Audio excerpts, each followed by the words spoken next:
Welcome back, everybody. It's been a little while. We're here with podcast. Let's dive in. So my dad was here, and he had a football game on, and they had local news that came up after it, and it was just on the television. So I saw something that I hadn't seen in a while with these local news stories, and one of them was breaking down these, I think, high school football players going into college, and they were talking about their GPAs. And one guy was like, dude, I got a 4.0. I was like, that's amazing. The other guy was like, I have a 4.6. And the guy's like, yeah, I have a 4.8. Yeah. And I was like, silly goose. Like, they've been devaluing like objective standards of merit forever. And not to insult these particular guys, but it just caused me to think, because they do this in college as well. I went to University of Virginia for grad school, and the kid that fell asleep in the front row got the lowest possible score, which was a B-. Yeah. Like, you can't do worse than a B-. He fell asleep just like literally in front of the professor because we had assigned seating, and would just snore. It was ridiculous. That basically there is no reason for high schools and colleges not to inflate the living hell out of the grades that their students get, because if they don't do it, somebody else will. Those students will have better results to employers and colleges that don't know the difference. And then they will have worse results to show for like why you should go to this high school or this district or this college, you know? So it's just a race to the bottom in terms of these numbers mean nothing. And what used to be literally the absolute top of 4.0 is apparently you can just get 5. Yeah, now. I think MIT is out of 5. Because my friend's like, I got a 5.0. It's like, that's not a thing. So, it's going to be 6 pretty soon. Well, Wharton had a thing which I thought was like at the time inflated, but you're making me realize now maybe that's just how it is, or maybe they've gone even further. It was 30% get A's, A plus A's, A minuses, 40% get B plus B's, B minuses, 30% get C plus or lower. But no one's really getting an F. So like the worst you could do is get out of Wharton with straight C's. And at the time I was like, that's great inflation. You know what I mean? You have 70% of people with B minuses or higher in a world where I thought it was supposed to be to F. Like as many people are getting A's. You don't want that many people getting F's, but it's like, it's a thing that can happen. Yeah. And now you're making me wonder if because coming from our high school, I felt like that was not the case, that I thought high school was harder than college. And so I wonder if all colleges are just like that. I think college actually started it before high school. That's what I wonder if just 70% of people get B minuses or better all across the top colleges. It makes more sense because college is more competitive. It's like most people don't choose their high school. But if you're going to college, you're making a choice. It was just totally possible to get D's at our high school. It was not hard. Falling asleep at the beginning of class was a D and an F. Yeah. Like that existed. I tried my hardest on an AP physics test and got a D. Like I don't know what to say. It was just totally doable. You know what I mean? I managed to pull it out with other tests and quizzes and shit, but like you had to try or you were gonna fail. Yeah. I also don't like the idea of grading on a curve for the upper limit as well. Like if what we're talking about is, did you master the material? You know what I mean? Like, or do you know physics well? Can you get the right answer on this? Like, okay, there is some merit to saying we're going to put it on a curve and we're going to say who's the absolute best. But like, sorry, that's the Wharton School of Business that did this. The engineering school did not do this. Did not grade on any curves. I had a friend in engineering who I will stand by this. He got a 3.82. I had like a 3.9 something in Wharton. Hands down smarter than me.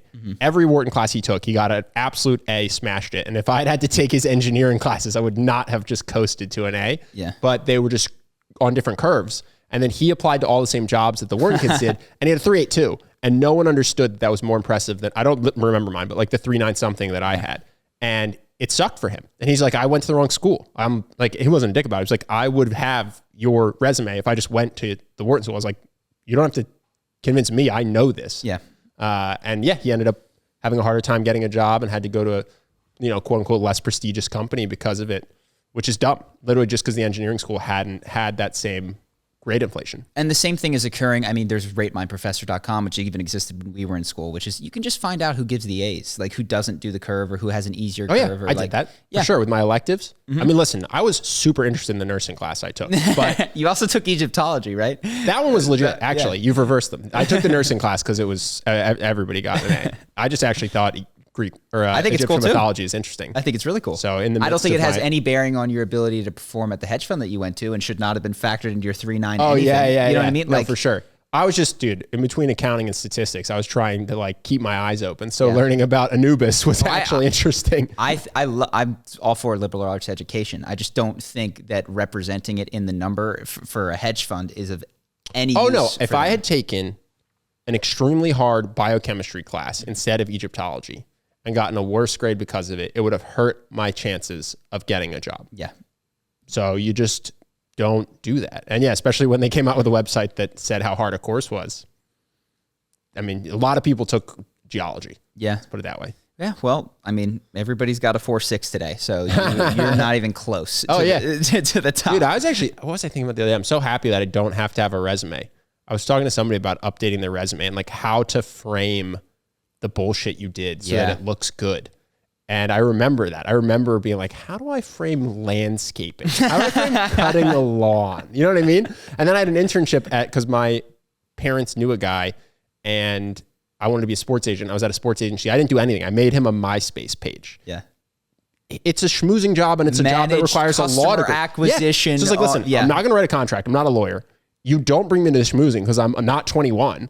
So I did nothing. And it's like, all right, I'm going to convince all these investment banks somehow that I did something of value when I really just fucked around for however long that internship was. Yeah. Yeah. I'm glad that phase is over where you have to convince someone you're worthy of an interview. It's so interesting because I think at that stage in your life, at least, I don't know if it's still the case, when we were going through, there was a lot of advice like join these clubs, do this thing. It looks good on your resume. Yeah. And it's true in business. When you have to focus so much on marketing, it means you haven't put enough into the product. Like if everything you're going is how you talk about it and discuss it in the ad. But it also works is the weird part. If you don't play an instrument or a sport, I think it's pretty tough to get into an Ivy League school because everybody has the same high school GPAs. Well, let me be clear. Or have a fascinating life story, which is not really in your control up to the age 18. You know what I mean? Like, we talked about this. People write in, how do I write my college essay? It's like it's tough. You've not done anything. My dad was in the Peace Corps. I was born in this random African country, traveled around the world, speak 3 languages. It's like, well, I didn't make that choice. I'm from the suburbs. You know what I mean? Yeah. My dad works in Pennsylvania, and that's my life. I don't have a story where I went to Africa and dug a well. Is it possible? And then I think this is part of the issue is that like, how does one distinguish between the long-term capacity of an 18-year-old effectively? It's like, it's tough to do. I mean, we talked about this. They're also trying to figure out if you can follow the rules. So like, you're just as smart as I am. You made different choices in high school in terms of courses that didn't factor in what a college would look at. And so that eliminated you from certain colleges. Well, that's what they're doing on purpose. What Ben's trying to say is I didn't get into his school when I applied. No, what I'm saying is you didn't take Spanish? Or I didn't take Spanish, and I didn't take the top math class either. Yeah, but you didn't have 4 years of a language, which was a requirement for the school because you weren't interested in that. Which is so funny because the Spanish that people graduate speaking. No, this is what I'm saying is dude, I got to write first year saxophone. I wasn't good at saxophone. That's the point I'm making. You like play sports, but it doesn't matter if you're good at them. And you play music, but it doesn't matter if you're good at them because we're not actually in the Philharmonic. And so then you just have this resume when you're applying to a college that checks all the boxes. What they're really seeing is, are you willing to jump through hoops? Because when you come here, we're going to have you jump through hoops. So you can go to a job where they're going to ask you to jump through hoops. Yeah. And what you're doing is you're saying, I'm really good at following instructions. Even if I don't want to play an instrument, I'll do it to get in. Yeah. Even though I don't want to take Spanish, dude. I had no interest in taking Spanish.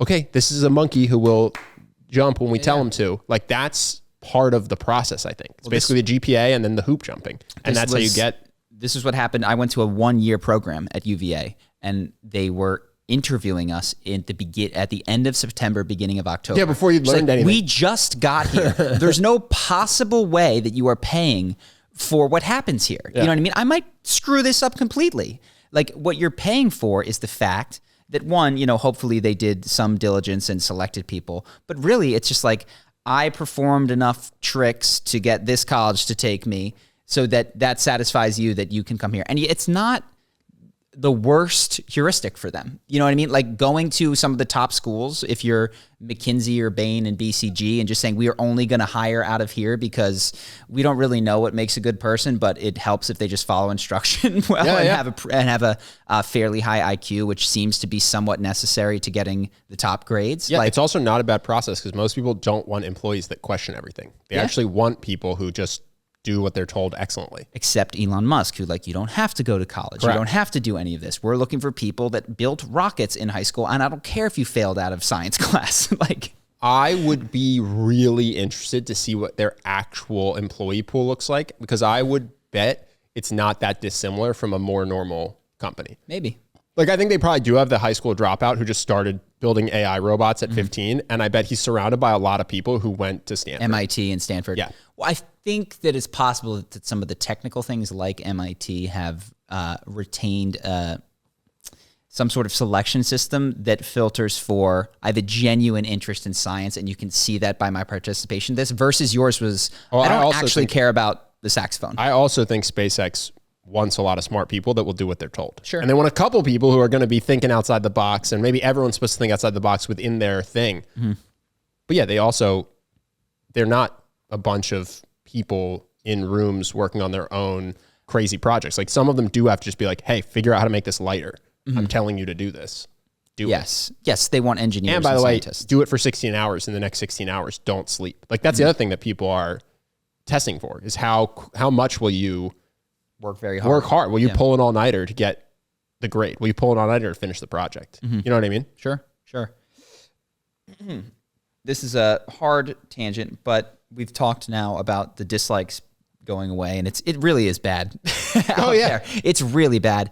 But the thing that I didn't see is, if you just zoom out and be like, where was YouTube 2-3 years ago and where is it now? What has changed is that there now is an official news section that wasn't there 2-3 years ago that is right below above the fold, which for those of you not in the internet spaces, it's the first thing that you see on desktop when you scroll in, or the thing that you see on your phone before you scroll down. So it's like right there. It's some of the prime real estate.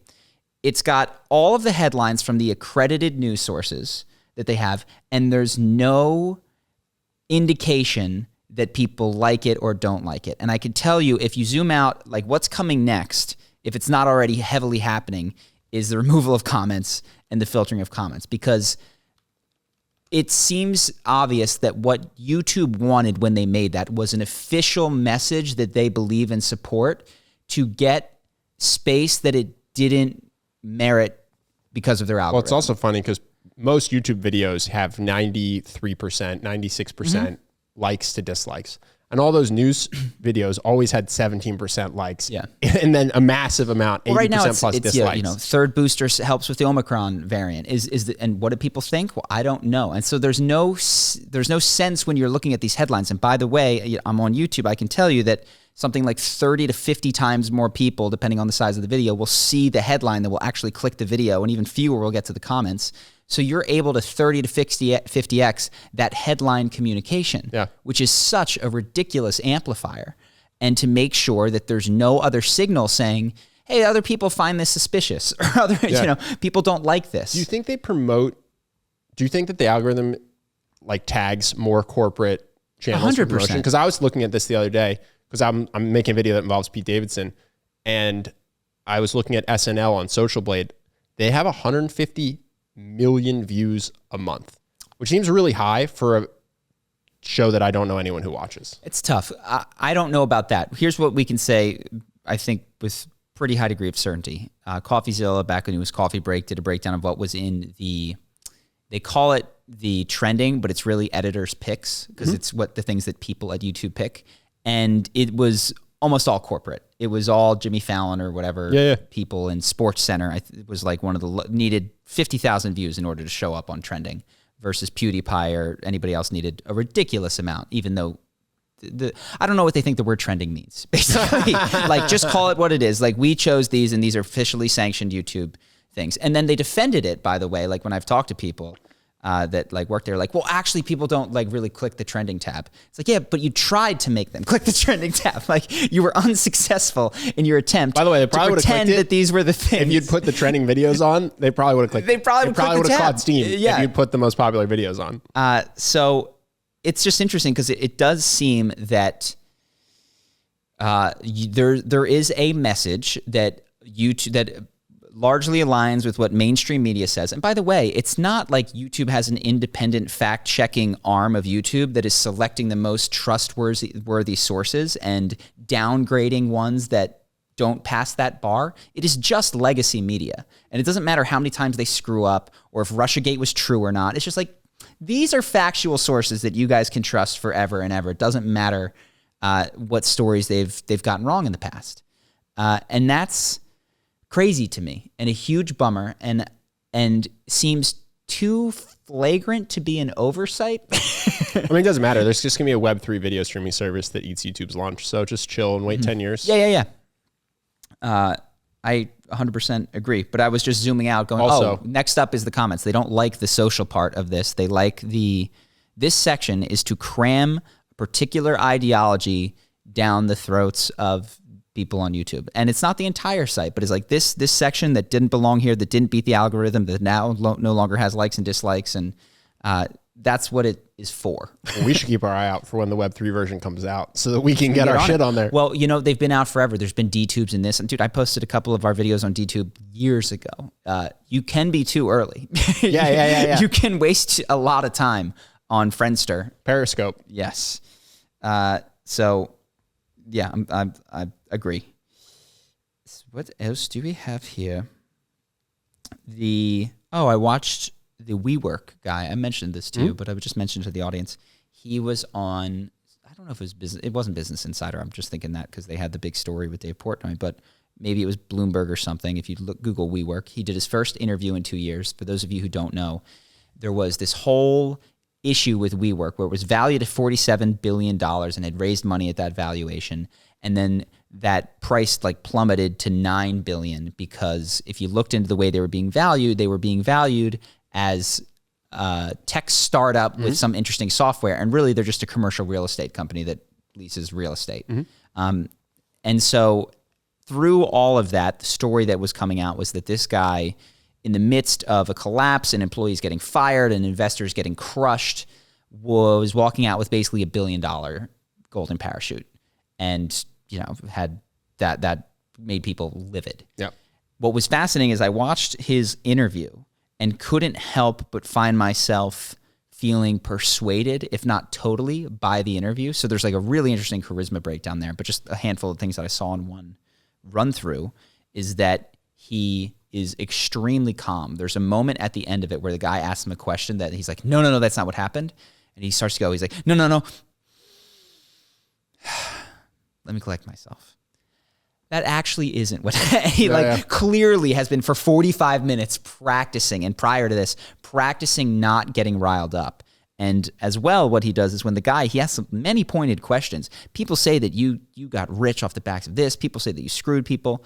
He almost always goes, I really appreciate you asking that question. It gives me a chance to clarify something that a lot of people believe that.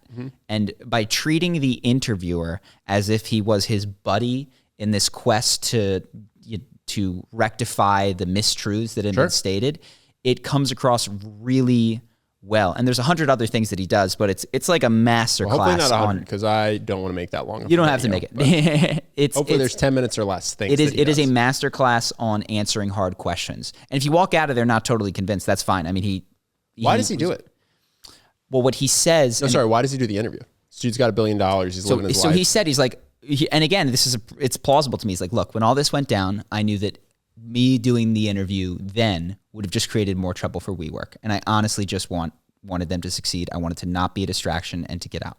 The reason that I'm doing it now is because I wanted to do it then. And there were a lot of things that were wrong about this, just factually inaccurate about the time, about my compensation, about how it happened, why it happened, and all this kind of stuff. So he's like, I've been wanting to do this. It seems that now that WeWork is doing well, is being publicly traded, is making money, now I can come and not be a distraction from what is a successful company. It's working. We are working. WeWork is working. So that's what he says. And he's got answers to every single question that you might think to ask him. He's got a plausible answer for it that goes, that makes sense. And he manages it in a really skillful way. There's one other thing that I wanted to bring, which is our guy that we've played D&D with for a very long time has openings. Hard tangent. Our DM has openings. But so I said we would love to share this because I think a lot of the people on the podcast have heard us talk about DD, maybe have not played it before. So he's running campaigns. It's for 3 to 6 players. You can come by yourself and be matched with a group, or you can bring several friends and you can have your own group. And it's essentially, the sessions are, I think, 3-hour sessions. Sometimes you can run a little bit over. It's $250 for the total of the session. That's split between the number of people that do it, so it's that flat price. And honestly, it sounds like a lot of money, but when you're looking at the amount of time and effort that goes into it and how it basically takes up an entire evening of entertainment, it really is a steal, and he's fantastic at it. So if you are interested in trying D&D, we've got a link in the description. We don't get anything from it. I truly just wanted to do this because he's good. I think you guys will like it, and he was looking to fill a couple games. You can put your name, your email. He could reach out, pair you with a group, or you can have your own, and you can try D&D. Cool? I see you scratching Doug. Yeah, you got a needy dog here. I got some stuff that none of it's like particularly current events related, so I can do them now or I can save them. Is that all you got for this week? Yeah. Cool. My notes haven't been syncing that well. I wrote some others down, but unfortunately. So have you heard about the police IQ upper limit thing? No. I was researching about this. No. So this is a thing that people write on Reddit, so I was curious about it. The police have been reported to have certain police departments, obviously police are not a federal organization. They have different jurisdictions and legislations have IQ upper limit, allegedly, because if you score too high, you're likely to get bored with police work and leave soon after undergoing costly training. Okay. So seems kind of weird to me because you don't necessarily not want smart people to be police officers, and also because I've never heard of any other job having that fear. You know what I mean? They don't IQ test you before you go to McDonald's. They just say, oh, you're willing to take this pay to do this job? Sure. Well, there's very little training in McDonald's. That's the other thing. It's not as costly to have people. Like, people come in and out of McDonald's like crazy. Sure. There's police academy. There's all that kind of stuff. Yeah. I mean, I would be curious to know if there's a cap on military IQs. What you'd be looking for to find a comparison is a high training job that didn't necessarily require super high IQ or super high cognitive something. Mm-hmm. I've never heard of any other job ever. I know that the military has a bottom 10% that they don't take. Well, you'd like an IQ minimum requirement for military police work. But do you know what the cutoff is for maxing out? I think they said it's like 115 of the police academy. Mm-hmm. Oh, I thought it might be higher. That's interesting. No, it's not like 160. Yeah, because I was going to be like, there's a number which I just go, who cares? That's fascinating. Yeah, that's not that high. Yep. For them to be. Yeah, that's a bummer. And this number by the way, but there's like detectives and stuff like that. There's different roles. Sure, it's the police FBI, academies, which is hard as fuck to get into as well. The other thing is this number gets quoted all the time on Reddit. If you Google it, every news organization has written about it at one point or another. I tried to track down the actual data, and this is the most interesting thing to me because I was digging into it. I couldn't find anything more recent than a local Supreme Court case. I think it was for Connecticut from 1999. Let's throw that one out then. No, well, this is the interesting thing. A guy sued because they didn't get the job because of the IQ and got rejected and then sued, and the Supreme Court said, no, they're allowed to do this, but it was all public, right? But then nothing has been released since, which is very strange to me because it means that either no one has sued since, which would seem strange, or the press isn't covering it, or the rule got changed. But if the rule was changed, why wasn't there any coverage? And so the weirdest part to me is like, I think that this narrative is something that clearly people like having. They get quoted on Reddit. They write about it in news articles. But there's been nothing in 21 years to say if it's still out there or not. No one's released anything. So to me, I'm just like, this is very strange that everybody clings to this one anecdote of one trial and is adamant that police have an upper IQ limit and quote it all the time. But there's not any actual data to say it's true or not. The case. Which is weird because you'd think the police would come out and just have press releases being like, this is bullshit. Even in that particular thing, all that does is that just is about Connecticut's police department. Correct. That would be, if that was 100% true, all that would establish is that at that particular year, that was true of that Connecticut department. Yeah. So and maybe you haven't heard this, but the most interesting part to me was like, this is a very well known truth, I guess, that there's no one has any evidence that it's true except for in the state of Connecticut in 1999. Let's call it it's more conventional wisdom. That's what I'm saying. Whether It's like it's true, we don't even know. Well, that's what I'm saying. But if you go on Reddit for anything about cops, you'll see a 1,000 upvoted comment quoting, well, of course this is what happens when they don't let people with high IQs in. It's like, this might not be true. Like, Yeah. there's no... I don't know what to make of it. I mean, it could just be, what you call it, like alligators in the sewers, is for all I know. Yeah, what's strange to me is if that were the case, why isn't there any news about how it's not true? Well, I could understand that would be like more Snopes' role. Like there's a lot of... Sure, Snopes or a press release from police, like, what are they called? Whatever it is, police office. No one's like debunking it either. So I just thought it was weird. It's like this weird thing that gets quoted all the time that has no data one way or the other. Maybe, I don't know. I avoid speaking authoritatively on it because it might not even be real. so to comment like, that's ridiculous or that's appropriate. But assuming that it is the case and that they do have an upper bound, say, of 115 in some precincts, because they find that people leave the work, I don't know that I would have a particular, well, I guess I would because I'm thinking this through real time. We don't have any established laws that prevent discrimination based on intelligence, do we? Not to my knowledge. Like you're allowed, I think that's kind of the point of a job interview in many ways.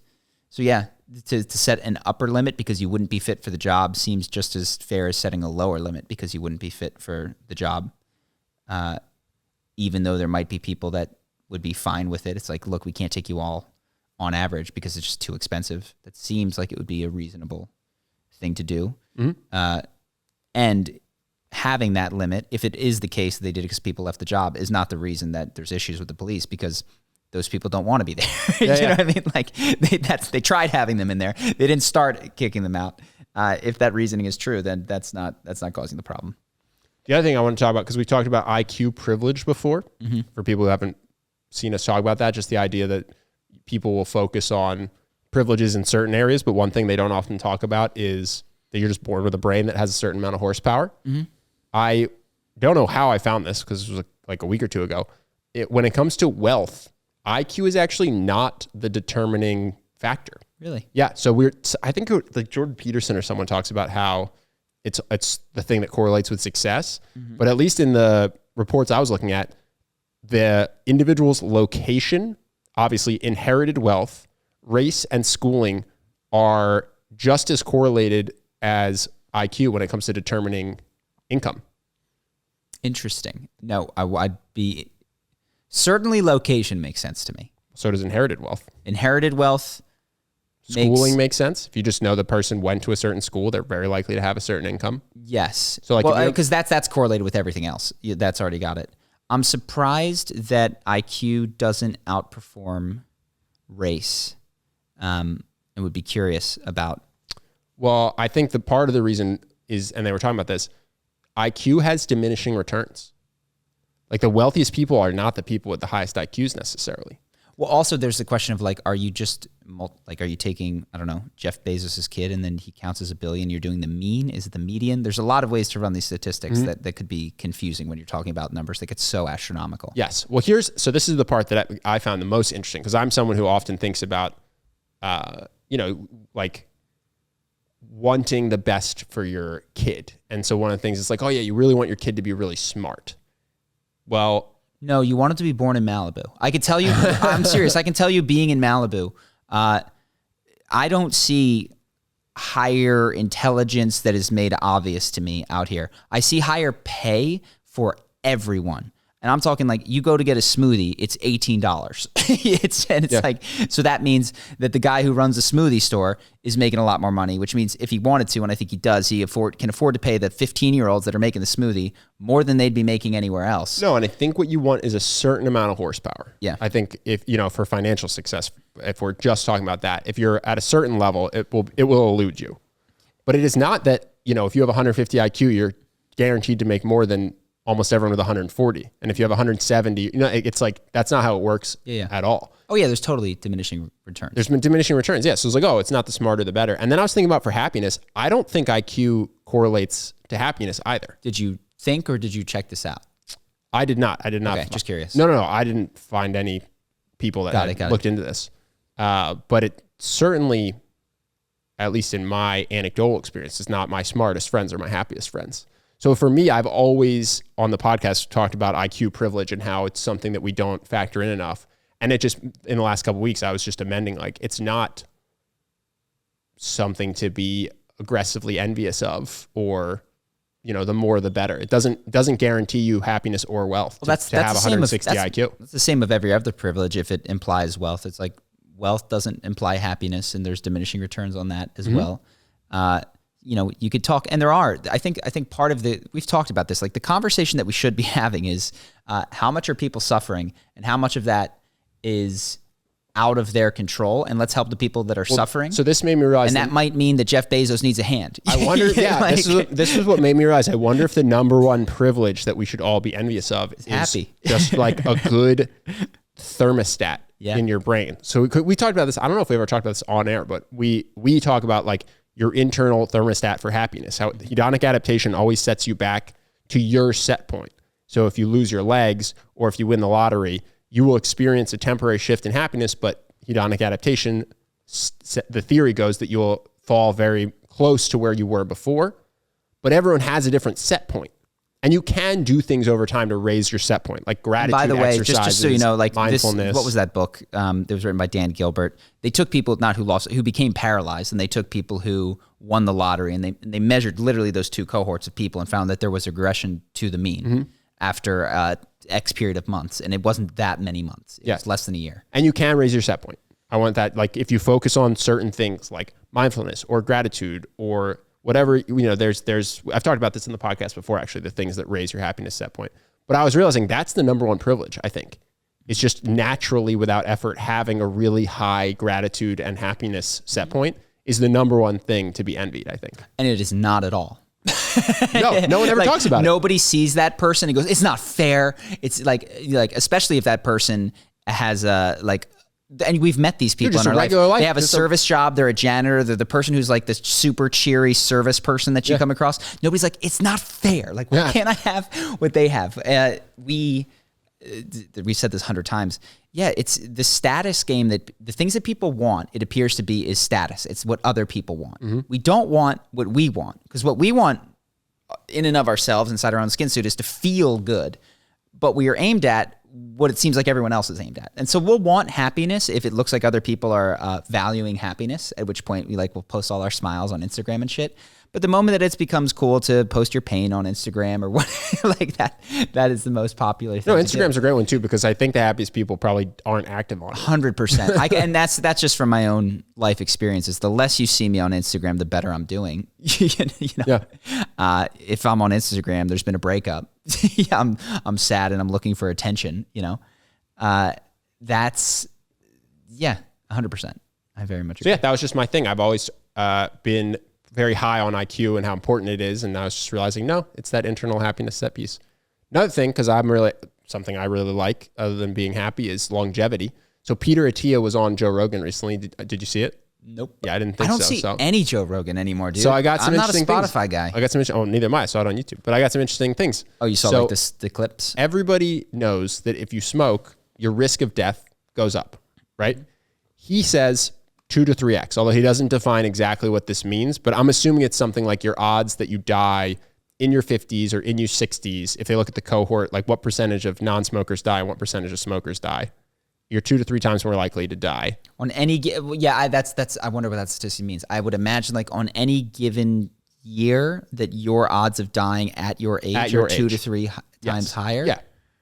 On average, because I'm sure it's not the same at age 30 as it is at age 60. Anyway, that's a weird number. Yes, no, I think you go cohort to cohort based on age, and then you look at all-cause mortality of smokers and non-smokers. So this could be lung cancer, it could be heart disease. It's a tough number to do because at age 40, I bet you it's not 2 to 3 times higher. Or age 35, it's not 2 to 3 times higher. Like, it's likely to accrue. That's what I'm saying. I think so. My hypothesis is in your 50s or 60s. Sure. Okay. Yeah. So 2 to 3 times higher, big number. Your risk of death from having high cardiovascular fitness goes down by more than your risk of death going up from smoking. So everybody knows smoking is really bad. Don't smoke, this and that. No, what he's saying is we all ignore heart, yes. Cardiovascular health. Oh, it's the number one thing. And it's he's saying it's like if you think smoking is bad, having a good VO2 max is even more important than not smoking. I'm a smoker. And nobody focuses on it. Nobody talks about it. He's talking about all-cause mortality because of how much it affects everything. In terms of it affects your weight. I'll go for a run, dude. What do you want me to say? No, I thought it was interesting. I thought it was really interesting as a guy who likes longevity. It's ridiculous. The fact, because I mean, you could tell I've been mailing it in at the gym, but I still go. But I don't do any of the hard stuff. Yes. I do I dipped in like my bench and my stuff, but I hit like I can maintain this with minimal effort. So few people do heart. It's incredible. Yeah. And the other thing is also heart is one of I think it's the most fun. Some people disagree. Yeah. I fucking hate leg day. Once I get out there and I'm jump roping or on a run, I'm very happy. It's one of those weird things that is like so good when you're into it and so good for you, but you can't. I feel the opposite. I think because I have flat feet, I find running to be a nightmare. That's why I surf.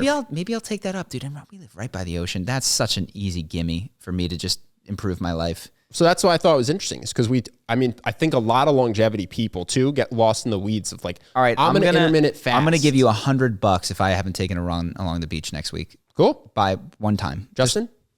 Write that down. Justin, I take it back. I'm going to give you $100, Justin. Yeah. I'm going to give you $100. Henry wants some too. Next thing I know, my shoes are gone. I can't. Doors are locked. You're going to have a Nancy Kerrigan all incident. Right, so if by the next podcast, and all I have to do is get out there for 30 seconds, like that's it when I'm out there with my shoes. This is, by the way, you guys, people ask me, how do I get myself to do it? This is literally what I do to myself is I tell a friend that I'll pay him if I don't, and I make it an amount that is affordable, but not going to be fun to give up. Justin, check in next week. $100 if he doesn't do it. And so you don't have to do 100. Like when I first started this, my amount was $5 that I would give to people. But I might just give up $5 rather than do the run. So I picked a number. Well, you had a lot less money in the best. Exactly. That's what I'm saying. So I picked a number just a second ago that is like, I actually don't want to give Justin $100. Sorry about it. I want to keep that. So yeah, that's the sweet spot for me. Yeah. But I thought it was fascinating because there's so many people who do focus on longevity in the Tim Ferriss style. Oh, last thing. Justin will remember is the other thing. That's why you tell a friend. Because he's not going to forget. Sorry, go ahead. So many people. Well, no, I was just saying. So they do intermittent fasting, resveratrol, autophagy. You know what I mean? And he was saying literally the number one thing he recommends if you want to live a long time is 3 hours a week of biking, 4 45-minute sessions. My mom would love it if I did that. Yeah. I just thought that was fascinating. I was like, okay, here's Peter Attia, well-regarded anti-cancer guy. And biking's like low impact. Now, the other thing is, I got to say, every biker I know has had a horrific accident. I don't mean motorbike. I mean he does stationary bike. It's hugely different. Like all of my friends have been destroyed. Like these city bikers who like bike to work. Oh yeah, my uncle is a downhill mountain biker, and he's broken his collarbone 3 times. Yeah, I think that's going to increase. Okay, so it's stationary bike, and you do it a certain way. Focus on your VO2 max. I won't listen. The podcast out there. I'm not going to just be a parrot for Peter Attia. Well, I wonder, and if I can hit my 70, 80, 20, whatever, with just doing more than I'm doing. I jump rope was always fun for me too, but I think because I'm near the ocean, it might be nice to just take a run out there. Cool. Yeah. So it was interesting because I was there waiting for the life hack. You know what I mean? I was there waiting for the pill I can take or the weird thing no one's heard of. Yeah. It's like, oh yeah, cardio. To be fair, that is the thing no one's heard of. I think if you ask people what's the number one cause of death in America, they would not say heart disease. They would say, well, yeah, or just being out of shape. Not being. And it's like, and which of those, by the way, which of these other ones are compounded by having this?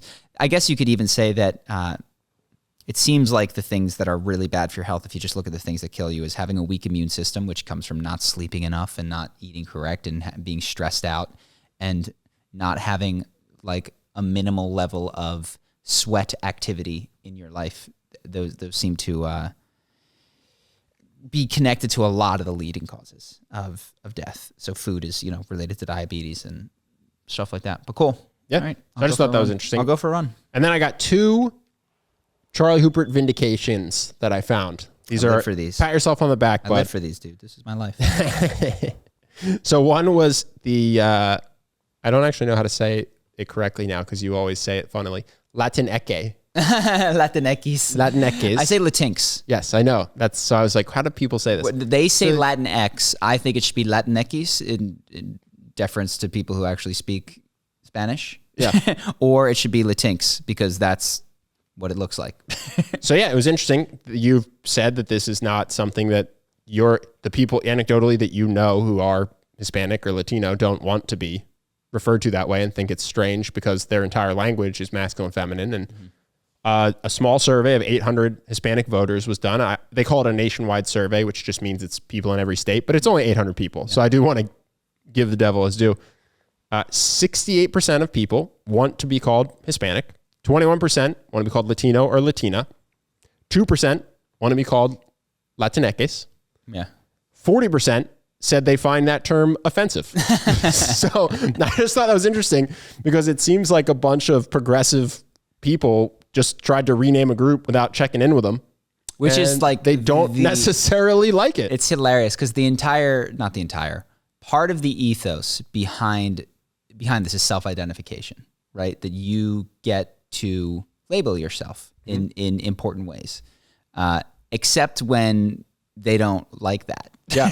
Well, the thing I was mulling this over, I was like, I guess this term actually isn't meant to make these people feel good. It's such a dumb term. It's meant, but it's for trans people who don't want to be gendered. I don't even think it's for trans people. I think it's for progressive people, and some of whom are at YouTube writing some of the YouTube communications that I see.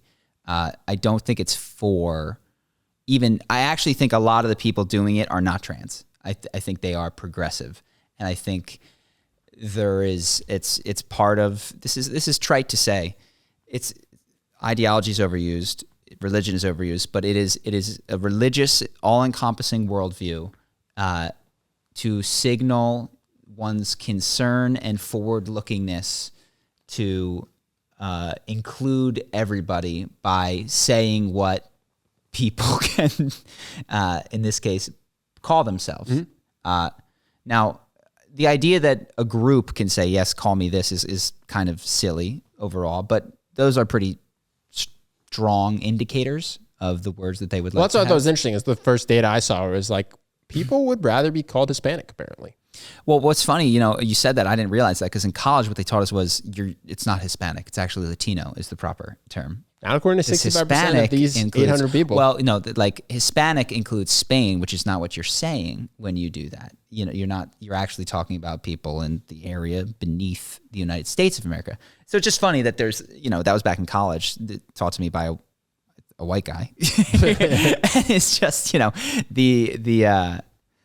the rulings on how this stuff goes. I've always used Latino when I've talked about like Spanish speaking area under America under the United States of America. That's another thing. You can't say America because it's all the Americas. Well, that makes sense to me actually. Sure. Given that it's South America. I agree. I actually understand the United States of America part, but that's not progressive. That's just people saying it's egoic to say that the United States of America is America because there's a whole bunch of other parts of North and South America. Yeah. So I actually understand that one. I can identify with being like, you guys should not say. I saw somebody in a debate. It was interesting.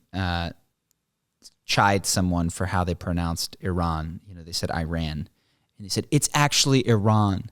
And then later they were talking about Mexico, and they called it Mexico instead of Mexico. Yeah, it's just like, fuck you, and nobody called them on it, but I wish someone had. I wish, like, oh, we're going to say it like they say it, or you just have the handful that your community thinks is appropriate to say in your best attempt. And it was, I've been that person before, and I try not to, because what it made me realize, it's like, look, I'm mispronouncing shit all the time. I didn't even realize. So every now and then I'll be like, if it's a very common word, I'll try to do someone a favor, but to use that as a way of scoring points, it's just like, dude, this is going to get turned on you so damn quick by someone that knows a little bit more than you. Croissant. Yeah, croissant. Or irregardless, it's actually regardless. And then you'll finish a sentence preposition or something 3 sentences later. Yeah. Ooh, there's a great the grammar Nazis. You don't want to be one. You're just going to get screwed every time. There's a great clip. I think it's Jennifer Garner with Conan, where she calls him out aggressively on a grammar thing. She's like, "You went to Harvard, Conan. You should know that that's not a word." I've seen it. She's being playful. But well, he goes and gets a dictionary. Yeah. And it's awesome. Yeah. Yeah, because you love to see those people get their comeuppance. So if you are that person, you just open yourself up for everybody rooting that you get your comeuppance. Yes. And you will, because that's the thing with language, is that there's not one right way of doing things. There's, words evolve and mean different things. And I was taught to double space after period, and I was berated if I did a single space. I still do. And now people are like, "What are you doing? Like, we don't have typewriters anymore." You got to do it. You got to do it. I was yelled at. Yeah. People would circle when you're writing essays, the space. Yeah. With little red circle, -1. Oh my God. This looks like a single space. Oh my God. Fair point. That happened. That's why I'm so militant about it. Teachers would just look at the space in between sentences. Yeah. This looks like one space to me. Oh my gosh. And that just reminded me of when you get like a 3-page paper, 1.5 space, but you could make it, squeeze the margins a little. Increase that spacing, as opposed to writing like another 100 words, which at the time seemed impossible. Yeah. There was no possible Sometimes way. You've said everything you need to say.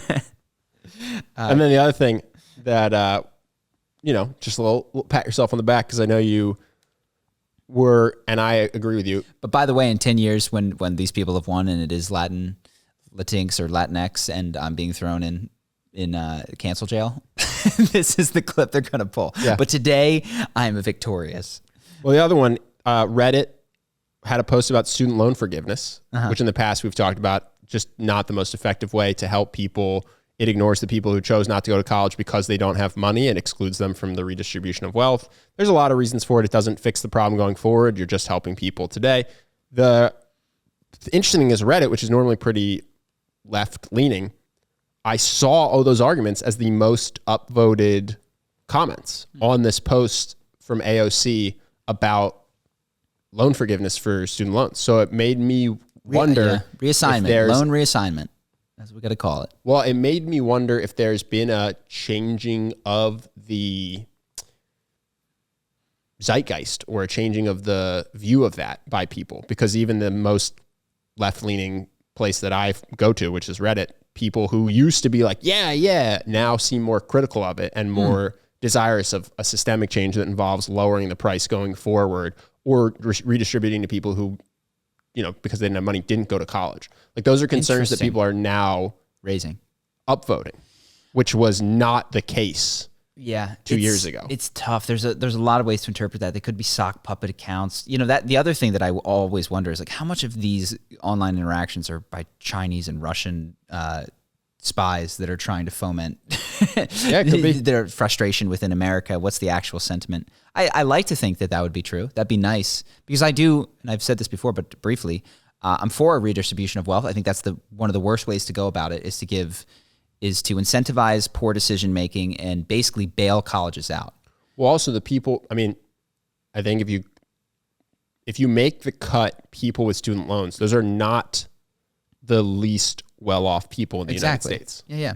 No, I'd rather. So if you have a $1 trillion bailout that only goes to them, you are ignoring some of the people who need it the most. Mm-hmm. Yes. And what they got for that was somewhere in between, like 4 years of having fun, or, at best case scenario, a worthwhile education, which I find, if it was economically viable, it would be economically viable. Let's put it that way. They wouldn't need the loan that they find themselves in. So it was a poor thing. And it's like, people it doesn't solve the problem going forward, but they're looking at it the student side. You got to look at it the college side. It incentivizes these colleges to continue making products that do not have a return on their investment. Like, if you are an Amazon FBA seller, which I don't really like this kind of stuff on YouTube, and your people aren't making their investment back, that's immediately understood to be a valid criticism of your offering. Colleges have successfully married themselves to the word education so well that people can say, well, you didn't make any money from it. Go, well, it wasn't about that. It was just about learning, which I think is goofy, because learning is occurring everywhere. You know, you're learning online, you're learning outside, you learn if you do experiments. And I think if you're going to pay that tremendous amount of money for what you know, I hate to just quote Good Will Hunting, so I won't, but it seems silly. Sure. So yeah, I'm pretty down on colleges, but if you want to go, I support it. And well, we've had people ask us who are in Scandinavian countries. I'm like, yeah, you should go. I also will say, as someone who's hiring, I get why people look at it, because you do. I mean, there is a correlation. There's a correlation of horsepower and where people are going to college and what their grades are in college that I have seen. So I actually understand why organizations look at it. You know what's interesting is there's the one guy that I just talked to who might be watching this, who was a very smart kid. I don't think he went to college. If he did, I'd have to ask. But there's also it's correlated, and there's plenty of people who of course, I don't think our ops guy, our right-hand man, went to college. He started a business. He dropped out. Yeah. Well, But when I was looking at writers, I will say the best one came from Cornell. Mm-hmm. So it's not a useless metric, I don't think. Yes, and I think, like I said, what you are paying for is their filtering process. Right. Yeah, for sure. That's what more than the education that they received there. Cool. All right, I got one thing. I got a question for everyone watching, and then I got an announcement. Question: I'm trying to source my clothes ethically. Okay, we've talked about meat endlessly, but another thing, I'm trying to get a pair of gym shorts that didn't involve slave labor or child labor. If anyone has any recommendations in the comments, I am wide open. I found one brand, and it was $150 per pair of shorts that looked like a pair of sweatpants where the legs were just cut off at the knee. So I'm hoping to do better than that. So if anybody has any recommendations for brands of ethically sourced gym shorts, that would be really helpful for me personally. Very nice. Second thing, a podcast viewer anonymously donated $1,000 to Charity Water. What? I only know it was a podcast viewer because of their comment. They wrote something along the lines of like, I find your arguments for ethical altruism to be compelling, which we only talk about on the podcast. So whoever that is, thank you so much. We had another one who gave $100. Just been crushing it. You sent an email out today. That came today. Both came today. $1,000 Wow. and $100. So incredible. Thank you guys. Just for people who don't know. Great. Thank you. We have, through the podcast and Charisma on Command, through donations and through us donating, raised almost $1 million since we started going for Charity Water, which is insane. And so even though it's a random number, we're trying to get to the million by the end of the year. The way we're doing that is we're going to match any donations. So normally we talk about how $40 gets someone who would not have access to clean water for a year, which is crazy because it's life-changing for that person. It's only $40. We're going to match you till the end of the year. So if you give $20, you basically save someone's life. You get them clean water for 10 years when they wouldn't have had access to it. So that's happening. For everyone that's already donated, thank you so much. For our mystery $1,000 donator, thank you so much. And I just wanted to make that announcement before we get into questions. Yeah, I will say this is for me and you. That's one awesome. But we've talked about the podcast. We obviously are not making money off of it, and we've talked about should we continue or not. I had the same thought when I saw it. There's these ancillary benefits that have come from it, and I don't just think not just the $1,000, which is like, is there another way to make that probably faster than doing 100+ episodes of your podcast? Oh no, but somewhere out there, there's someone who can afford to donate $1,000 that's watching this. Yeah, so we might become friends with someday. Because money is very important in friendship.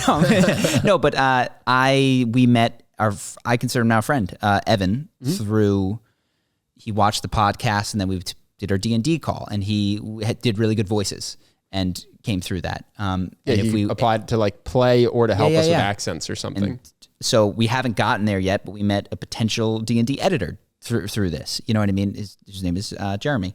So I feel like, and maybe the same thing exists with Charisma on Command, but it's just too big for me to open up like my inbox to those. This is of a size where I've been able to let in and have conversations with some of the people, and I've really enjoyed them. So maybe the same thing does exist with Charisma on Command. Really appreciate all the donations. We can make a lot of positive change in the world. Cool. For the Chris CTA, did you mention cost, number of players, and all that? I did. Okay. Yeah. So if you want to do D&D, do the link in the description, 250 a game, somewhere between 3 and 6 players, so you can do the math depending on how many people you'd like to play with. And it's a whole evening. It's super cool. I recommend checking it out. I've enjoyed it a lot, and we have been working very hard on our own Dungeons and Dragons thing to film and hopefully have out sometime in the new year. We thought we'd have it up by now. There's been some hitches in getting it going, but we're working hard. Want to play the same class as me? Be a blade singer. Yeah, Ben goes super like super Be a blade singer. What is it? That's very unique and difficult to manage. It's not standard. Cool.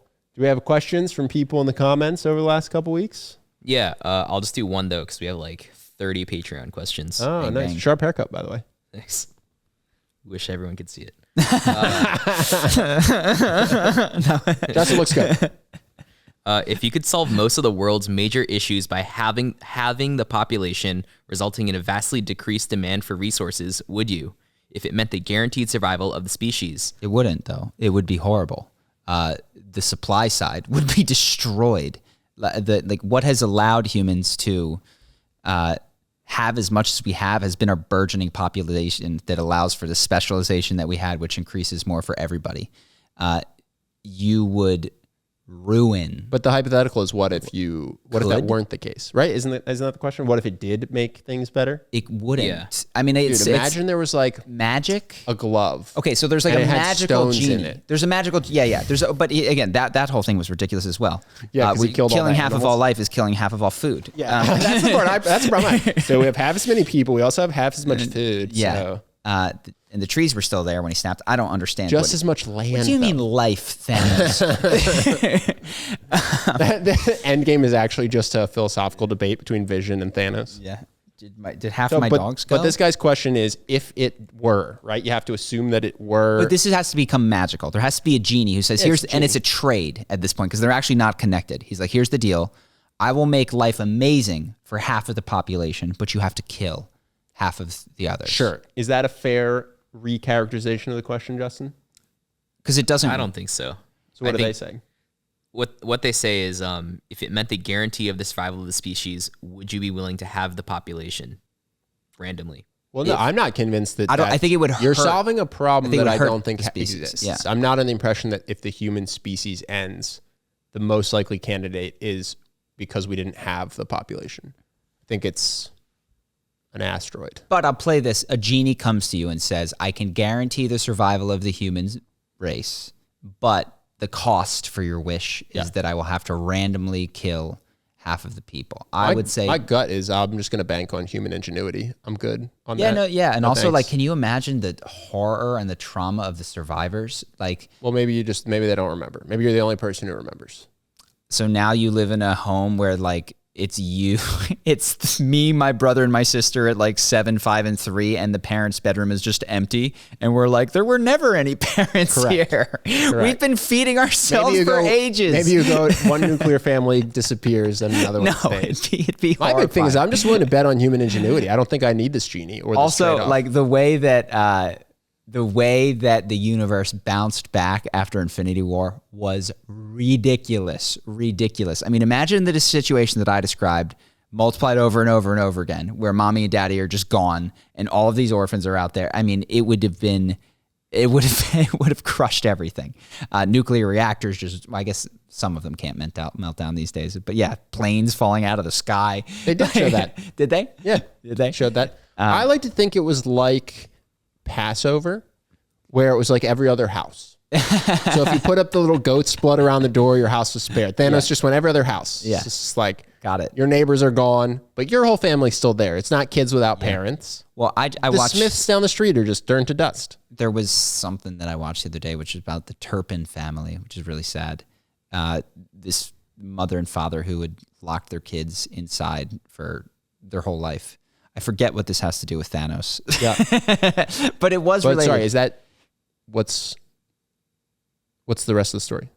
They locked him inside. Oh gosh, how is this related? The foster system so these kids have this horrible life. They're literally, some of them are chained to their beds for weeks at a time, and let out up to 30 years old. And they have strange accents you've never heard because they've never met another human in their life. They were just these crazy people who locked, I think, 12 kids inside this house, and they lived in filth, and it was so So those kids literally never left the house for 30 years. Correct. They just had these crazy, horrible parents who would chain them up, and I wonder why. I mean, crazy, man. Crazy. There's no I explanation. feel the opposite. Happy 18th, get out. But then the story is that some of the kids went into foster care and suffered further abuse. Yeah.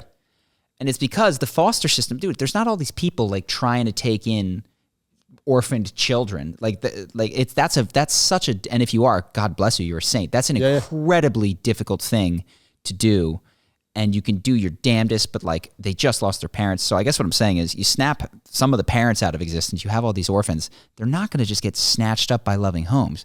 If they are snatched up They're at going to all, get snatched up by people whose kids turn to dust. it's going to, it's not going to go well, dude. So the society that you're imagining, like with the survival of this race, is a miserable one. So definitely not. Definitely not. So 2 no's. Too strong. 2 no's on that one. No's, yeah. But fun hypothetical. We used to play these all the time in the basement. Just be like, would you rather fight That's true. a bear with shark If you could hands? if you could anamorph into one animal, what would you pick? Definitely a flyer. Definitely. I was watching a bird just up on the thermals over the beach, just sitting. It wasn't even flapping its wings, just hanging out. Interesting. It was the coolest thing ever. Cool. I'm going shark. Shark. I like the water, yeah. Also scared of heights, so flying wouldn't do well for me. Got it, yeah. Is that it? There's a second part. I don't know if we want to answer it on air, but it's a bonus question. Would you do this randomly or choose which parts of the population got annihilated? Now I get to choose? Basically, you get to be I'd go one by genocide one. guy. I'd go one by one on Facebook. I'd just go start alphabetical. If you have a private profile, you're instantly saved. Public profiles only. How would I do it? I'd start with my enemies. Start with Aaron, Aaron, and then we'll just go down alphabetically, one by one. Yes, no, yes, You could no. do it. You know what I would do? Because I would like all of the A's because they got to go first in line so many times. The Altmans. It's like, yeah, how do you like that, Altman? And I was sorry. You're just going A, just all the first 13 letters of the alphabet dusted. No, because I'm an H. No, so I was an H, and sometimes they'd do the end of the alphabet. So like, because they'd be like, it's not fair because we always do the A's, and then the Z's would get to go to the front of the line. So you're going A through G, and then you're going like Z up. H is first, dude. Well, whoever asked this question, what's your last name? Now you know if you got turned to dust or not. yeah. Cool. All right, sick. That's all we got. Great. Just to be Justin, clear, what did you think we were going to say Just that be we clear- couldn't put it on air, Justin? I loved that question. It sounded So like it was trying to fish for like a genocide answer. For like yeah, some definitely- sort of it definitely region was. or race? Hey, can we get more questions like that? I actually genuinely love them. Seriously. I got you. All right, we're going to hop over to Patreon now. If you guys would like to join us, Justin, what do we have? So we're going to be talking about dealing with a control freak, how to measure your own charisma, and then dealing with approach anxiety with women. And we've got 50 of these episodes in the bank. So if you And join, much more than that, right? There's like 27 other questions.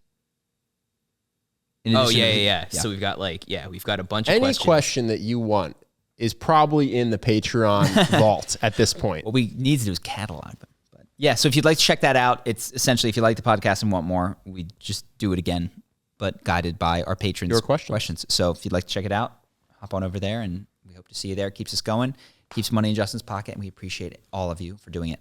Either way, see you guys later. Peace.